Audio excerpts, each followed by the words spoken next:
ശബരിമല തീർത്ഥാടനം കഴിഞ്ഞ് മടങ്ങുന്നതിനിടെ അയ്യപ്പ ഭക്ത മരിച്ച സംഭവത്തിൽ ദേവസ്വം ബോർഡിനെ അതിരൂക്ഷമായി വിമർശിച്ച് ഹിന്ദു ഐക്യവേദി.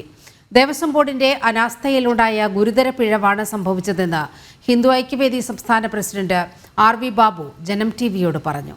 ഇതിന് കാരണക്കാരായവരെ കണ്ടെത്തി മാറ്റി നിർത്തി തക്കതായ ശിക്ഷ നൽകണം. ഷോക്കേറ്റ് മരിച്ച തെലങ്കാന സ്വദേശി ഭാരതാമ്മയുടെ കുടുംബത്തിന് ദേവസ്വം ബോർഡ് ഉടൻ നഷ്ടപരിഹാരം നൽകണമെന്നും RV ബാബു ആവശ്യപ്പെട്ടു. കഴിഞ്ഞ ദിവസം ശബരിമല ദർശനം കഴിഞ്ഞ് മലയിറങ്ങുന്ന വഴിയാണ് തെലങ്കാന സ്വദേശി ഭരതമ്മ ഷോക്കേറ്റ് മരിക്കുന്നത്. നീലിമലയിൽ വെച്ചാണ് ദേവസ്വം ബോർഡ് സ്ഥാപിച്ചിരുന്ന കിയോസ്കിൽ നിന്നും വെള്ളമെടുക്കുന്നതിനിടയിൽ അപകടമുണ്ടായത്. ഗുരുതര പിഴവാണ് ദേവസ്വം ബോർഡിന് ഈ വിഷയത്തിൽ ഉണ്ടായിരിക്കുന്നതെന്ന് ഹിന്ദു ഐക്യവേദി സംസ്ഥാന പ്രസിഡന്റ് RV ബാബു പറഞ്ഞു. വേണ്ടത്ര രീതിയിലുള്ള പരിശോധനകൾ ഈ മേഖലയിൽ ദേവസ്വം ബോർഡിന്റെ ഭാഗത്തു നിന്ന് നടത്തുന്നില്ല എന്നുള്ളതിന്റെ കൃത്യമായ ഉദാഹരണമാണിത്. ഇത് ഗുരുതരമായ ഒരു അനാസ്ഥയായിട്ട് ചൂണ്ടിക്കാണിക്കാൻ സാധിക്കും.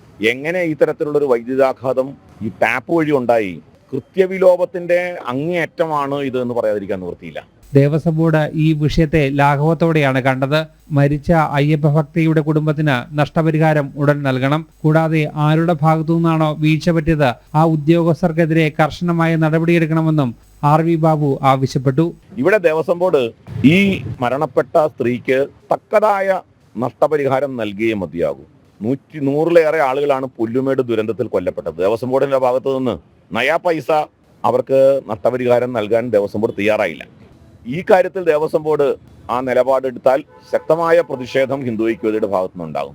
ഇനിയും ഇത്തരം സംഭവങ്ങൾ ആവർത്തിക്കാതിരിക്കാൻ അധികൃതരുടെ ഭാഗത്തു നിന്നും കൃത്യമായ ഇടപെടൽ ഉണ്ടാകണമെന്നും അദ്ദേഹം വ്യക്തമാക്കി. ജനം, കൊച്ചി.